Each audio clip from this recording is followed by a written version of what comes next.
Sharan sir ಹಾಡು, Sharan sir ಅಂದ ತಕ್ಷಣ ನಮಗೆ ನೆನಪಾಗೋದು ಆ ಪರ್ಫಾರ್ಮೆನ್ಸು, ಆ ಎನರ್ಜಿ, ಡಾನ್ಸು. ಇಲ್ಲಿ ನಿಮ್ಮನ್ನು ಸುನಿ ಸರ್ ಕೂರಿಸಿದ್ದ ಹೆಂಗೆ ಅಂತ ಕುತ್ತಲ್ಲೇ ಪರ್ಫಾರ್ಮ್ ಮಾಡಿದ್ದೀರಲ್ಲ ಸರ್, ಅದ್ರ ಬಗ್ಗೆ ಹೇಳಿ.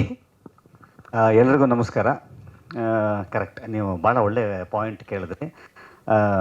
ಸುನಿ ಅವಾಗಲೇ ತುಂಬ ಪ್ರಾಕ್ಟೀಸ್ ಮಾಡಿದ್ರು ಅಂತ ಹೇಳಿದ್ರು. ಅಷ್ಟೆಲ್ಲ ಸುಳ್ಳು ಹೇಳೋಕ್ಕಾಗಲ್ಲ.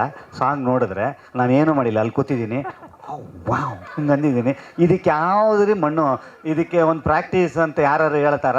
ಅದು ನಾನು ಏನು ಈ ರೇಂಜಿಗೆ ಇದು ಮಾಡ್ತಾವ್ರಲ್ಲ, ಹಿಂಗೆ ಓಳ್ಬಿಡ್ತಾವ್ರಲ್ಲ, ಗೊತ್ತಾಗಲ್ವ ಜನಕ್ಕೆ ಅಂತ ನನಗೆ ಯೂಶ್ವಲಿ ತುಂಬ ಪ್ರಾಕ್ಟೀಸ್ನ ಮಾಡ್ತೀನಿ.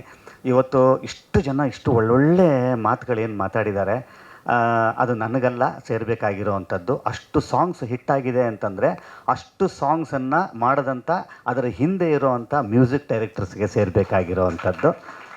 ಮತ್ತು ಡ್ಯಾನ್ಸ್ ಅಂತ ಬಂದಾಗ ಅದು ನಂದಲ್ಲ. ಯಾಕಂದರೆ ನಾನು ಯಾವುದೇ ಶೈಲಿಯ ಡ್ಯಾನ್ಸನ್ನು ಕಲ್ತಿಲ್ಲ ರೀ, ನಾನು ಏನೂ ಇಲ್ಲದೆ ಬಂದಂಥವನು. ಆಮೇಲೆ ನನ್ನ ಜರ್ನಿ ಆ್ಯಸ್ ಎ ಕಾಮಿಡಿಯನ್ ಈ ಸಿನಿಮಾ ರಂಗದಲ್ಲಿ ಒಂದು 100 ಸಿನಿಮಾ ಆಗುತ್ತೆ.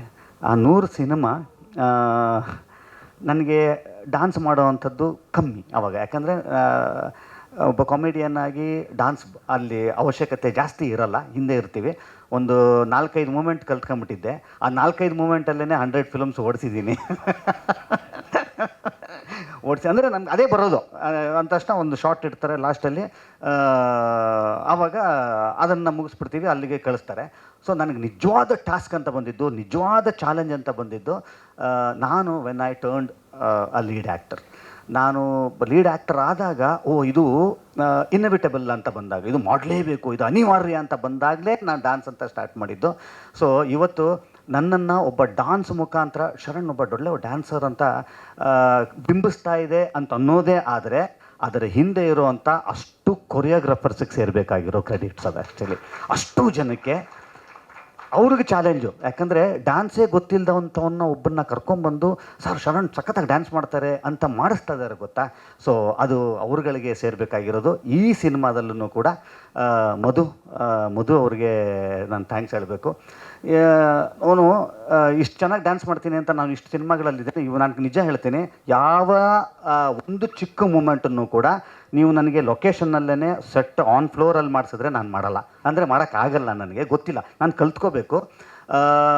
ನನ್ನ ಮನೆಯಲ್ಲಿ ನಾನು ಮನೆ ಕನ್ಸ್ಟ್ರಕ್ಟ್ ಮಾಡೋವಂಥ ಸಮಯದಲ್ಲಿ ಯಾವುದಕ್ಕೆ ಆದ್ಯತೆ ಕೊಟ್ಟನೋ ಇಲ್ವೋ ಗೊತ್ತಿಲ್ಲ, ನನ್ನ ಮನೆಯಲ್ಲಿ ಒಂದು ದೊಡ್ಡ ಡ್ಯಾನ್ಸ್ ಫ್ಲೋರ್ ಇದೆ.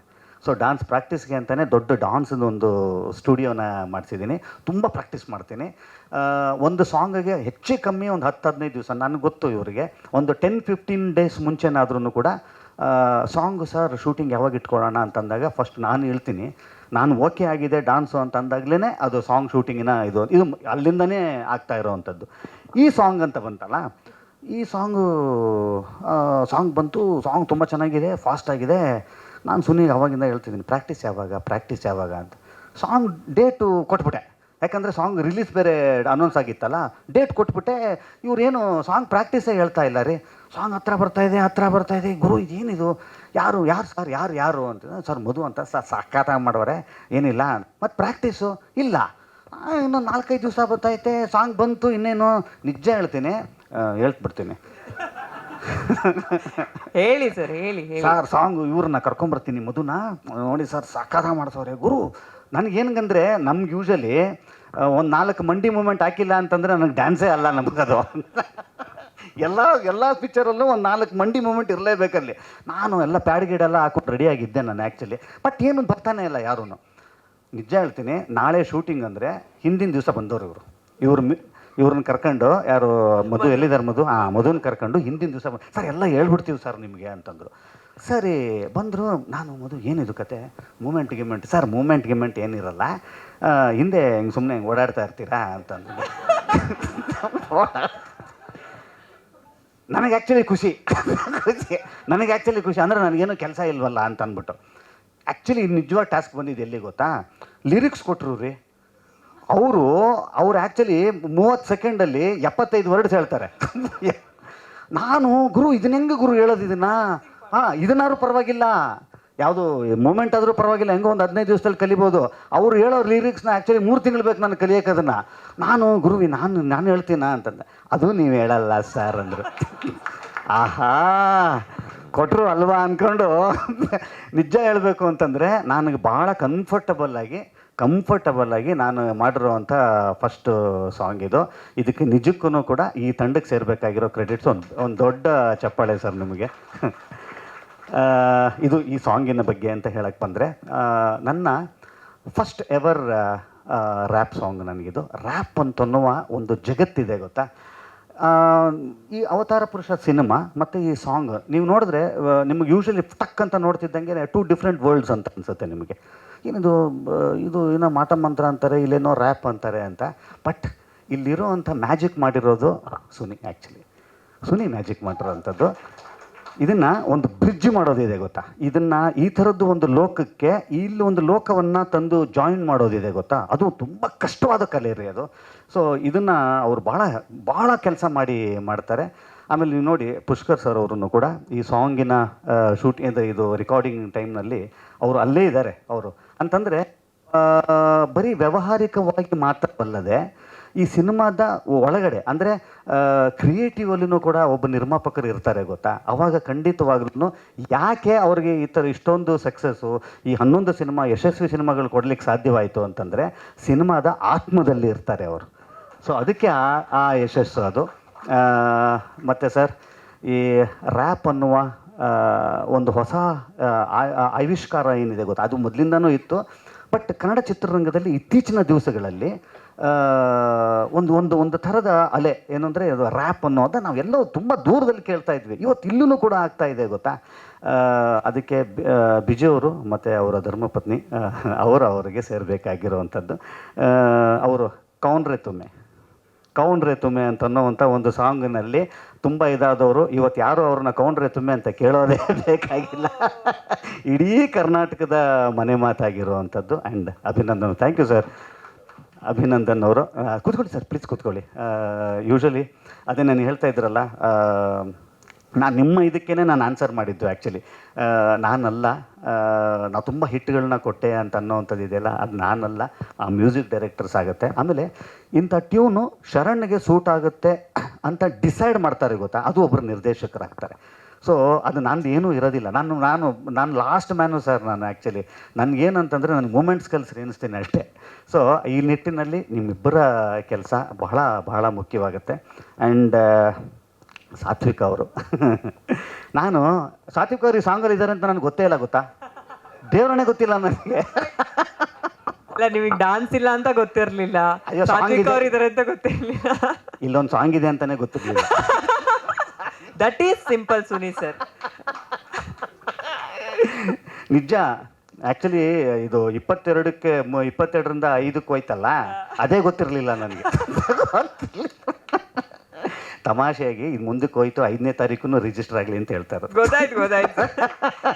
Any promotion is promotion. ಆಮೇಲೆ ನಾನು ಅದೇ ಅವ್ರು ಹೇಳಿದ್ರು ಆ್ಯಕ್ಚುಲಿ ನನಗೆ ಫಸ್ಟ್ ಕಾಲ್ ಬಂತು ಅಂತ ಅಂದ್ಬಿಟ್ಟು. ನಾನು ಇವಾಗ ಹೇಳ್ತೀನಿ ಏನು ಅದು ಅಂತ. ಯಾವುದೇ ಒಂದು ಪ್ರತಿಭೆ ಆಗಲಿ ಒಂದು ಫೈರ್ ಇದೆ ಅಂತ ಗೊತ್ತಾದರೆ ಖಂಡಿತವಾಗ್ಲೂ ಆ ಕಿಡಿ ಇದೆ ಗೊತ್ತಾ, ಆ ಫೈರಿನ ಕಿಡಿ ಎಲ್ಲ ಹರಡುತ್ತೆ ರೀ. ಅದು ಒಳ್ಳೆಯದಾದ್ರೂ ಹಂಗೆ ಹರಡುತ್ತೆ, ಕೆಟ್ಟದ್ದಾದ್ರೂ ಹಂಗೆ ಹರಡುತ್ತೆ. ಇವ್ರ ಬಗ್ಗೆ ನನಗೆ ಹೆಂಗೆ ಕೇಳ್ಪಟ್ಟೆ ಅಂತ ಕೇಳಿ, ಯಾವುದೋ ಒಂದು ಶಾಟ್ ಮಾಡಿದ್ರಂತೆ ಅಲ್ಲಿ ಅವರು ರೋಸ್ ಅನ್ನುವ ಒಂದು ಸಿನಿಮಾದಲ್ಲಿ ಮಳೆ ಬರ್ತಾ ಇತ್ತಂತೆ. ಆ ಮಳೆ ಶಾಟಿನಲ್ಲಿ ಒಂದೇ ದೊಡ್ಡ ಟೇಕು. ಕರೆಕ್ಟಾ? ನೋಡಿ ನನಗೆ ಯಾವುದೋ ಅಂದರೆ ಆ ಪಿಕ್ಚರ್ ಇನ್ನೂ ರಿಲೀಸ್ ಆಗಿರಲಿಲ್ಲ. ನಾನು ಯಾವುದೋ ಪಿಕ್ಚರ್ ಶೂಟಿಂಗಲ್ಲಿದ್ದೆ ಸಾರ್, ಹಿಂಗೊಂದು ಹೀರೋಯಿನ್ ಬರ್ತಾ ಇದ್ದಾರೆ, ಒಂದು ಮಾಡಿದ್ರು ಪಟ್ ಅಂತ ಮಳೆ ಬರ್ತಾ ಇರೋ ಶಾಟು ಒಂದೇ ಹೊಡೆದಾಕಿದ್ರು ಅಂತ ಅಂದ್ಬಿಟ್ಟು ನನಗೆ ನಾನೆಲ್ಲೋ ಬೇರೆ ಪಿಕ್ಚರಲ್ಲಿದ್ದೀನಿ. ಸೊ ಹಿಂಗೆ ಕೇಳಿ ಬರುತ್ತೆ ಅಂತ ಅನ್ನೋದಾದರೆ ಅದಕ್ಕೆ ಅವ್ರ ಎಫರ್ಟ್ಸೇ ಕಾರಣ. ಅದಕ್ಕೆ ಖಂಡಿತವಾಗ್ಲೂ ಎಲ್ಲೂ ಯಾವುದು effort it will not go in vain. I tell you, ಯಾವುದೂ ಅದು ವೇಸ್ಟಾಗಿ ಹೋಗಲ್ಲ ರೀ. ನನಗದು ಕೇಳಿ ಬಂದಿದೆ ಅಂತ ಅನ್ನೋದಾದರೆ ನೋಡಿ, ಇವತ್ತು ಎಷ್ಟು ದಿವಸ ಆಯಿತು ರೋಸಾಗಿ? 8 ಇಯರ್ಸಾ? ನೋಡಿ, ಇವತ್ತು 8 ವರ್ಷ ಆಗಿದೆ ಅಂತಂದರೆ 8 ವರ್ಷ ನಿರಂತರವಾಗಿ ಅವ್ರು ಹಲವಾರು ಸಿನಿಮಾಗಳನ್ನ ಮಾಡಿಕೊಂಡು ಇವತ್ತು ಗಟ್ಟಿ ಊರಿದ್ದಾರೆ ಅಂತಂದರೆ ಅವತ್ತು ಹತ್ತಿದ್ದ ಕಿಡಿ ಅಲ್ವಾ ಅದು. ಸೊ ಇನ್ನೂ ಕೂಡ you have a long way to go. ತುಂಬ ದೊಡ್ಡ ಸಕ್ಸಸ್ಸಿನ ಸಿನಿಮಾಗಳು ನಿಮ್ಮದಾಗಲಿ. ಆಮೇಲೆ ನಾನು ಆ್ಯಕ್ಚುಲಿ ನಿಮ್ಮದು ವಿಚಾರ ಶುರು ಮಾಡಿದ್ದೇನು ಅಂತಂದರೆ, ಒಂದು ಪುಟಾಣಿ ಕೇಮಿಯೋಗೆ ಒಬ್ಬ ಮುಂಚೂಣಿಯಲ್ಲಿ ಇರೋವಂಥ ಒಬ್ಬರು ಹೀರೋಯನ್ನು ಒಪ್ಕೊಂಡು ಬಂದು ಆ್ಯಕ್ಟ್ ಮಾಡ್ತಾರೆ ಗೊತ್ತಾ. ಸೊ ಇಡೀ ನಮ್ಮ ಅವತಾರ ಪುರುಷ ಸಿನಿಮಾದ ಪರವಾಗಿ ನಿಮಗೆ ದೊಡ್ಡ ಥ್ಯಾಂಕ್ಸ್ ನೀವು ಇಲ್ಲಿ ಬರಲಿಕ್ಕೆ. ಆಮೇಲೆ ಈ ಸಿನಿಮಾದ ಇನ್ನೊಂದು ಅವ್ರು ಭಾಳ ತುಂಬ ಹಿಂಗೆ ಬಂದು ಹಿಂಗೆ ಹೋಗ್ತಾರೆ, ಅವರು ಏನು ತುಂಬ ಹಿಂಗೆ ಚಕ್ ಅಂತ ಹಿಂಗೆ ಹೋಗ್ತಾರೆ, ಆದರೆ ಭಯಾನಕ ಇಂಪ್ಯಾಕ್ಟ್ ಮಾಡ್ತಾರೆ. ಆ ಥರದ್ದು ಇವತ್ತು ಅವತಾರ ಪುರುಷ ಭಾಗ 2 ಖಂಡಿತವಾಗ್ಲೂ ಇಷ್ಟರ ಮಟ್ಟಕ್ಕೆ ಇಲ್ಲಿ ತನಕ ಬಂದಿದೆ ಅಂತ ಅನ್ನೋದಾದರೆ, ಒಬ್ಬ ತುಂಬ ಮುಖ್ಯವಾದಂಥ ಶಕ್ತಿಯುತವಾದಂಥ ವ್ಯಕ್ತಿ ಇದಕ್ಕೆ ಹೆಗಲು ಕೊಟ್ಟಿರೋ ಅಂಥದ್ದು, that is none other than ಮೋಹನಣ್ಣ. ಅವರ ಪ್ರೀತಿಯಿಂದ ಈ ಸಿನಿಮಾದಲ್ಲಿ ಇದ್ದಾರೆ ಅಂತ ಅನ್ನೋದಕ್ಕೆ ಇವತ್ತು ಏನೇನು ಕಂಡು ಬರ್ತಾ ಇದೆ, ಅದರ ಹಿಂದೆ ಒಂದು ಶಕ್ತಿ ಇದೆ ಅಂತಂದರೆ ಅದು ಮೋಹನಣ್ಣ ಅವರ ಶಕ್ತಿ. ಅದು ಆ್ಯಕ್ಚುಲಿ ಇಡೀ ಈ ಅವತಾರ ಪುರುಷ ತಂಡ ನಿಮಗೆ ಆಭಾರಿ ಅಷ್ಟೇ. ಈ ಸಿನಿಮಾ 22ನೇ ತಾರೀಕು ರಿಲೀಸ್ ಆಗಬೇಕಾಗಿತ್ತು, ಮಾರ್ಚ್ 22. ಇವಾಗ 5ನೇ ತಾರೀಕಿಗೆ, ಏಪ್ರಿಲ್ 5ನೇ ತಾರೀಕಿಗೆ ಮುಂದೂಡಿದ್ದೇವೆ. ಖಂಡಿತವಾಗ್ಲೂ 5ನೇ ತಾರೀಕು ಏನಪ್ಪ ಪಕ್ಕ ಓಕೆ. ಖಂಡಿತವಾಗ್ಲೂ 5ನೇ ತಾರೀಕು, ಏಪ್ರಿಲ್ 5ನೇ ತಾರೀಕು ಬರ್ತಾ ಇದ್ದೀವಿ. ಇನ್ನೇನು ಕೆಲವೇ ದಿವಸಗಳಲ್ಲಿ ಒಂದು ಟ್ರೇಲರನ್ನು ರಿಲೀಸ್ ಮಾಡೋವಂಥ ಐಡಿಯಾ ನಮ್ಮದು. ನಾನೇ ಈ ಸಿನಿಮಾದ ಟ್ರೇಲರ್ಗೆ ಕಾಯ್ತಾ ಇದ್ದೀನಿ.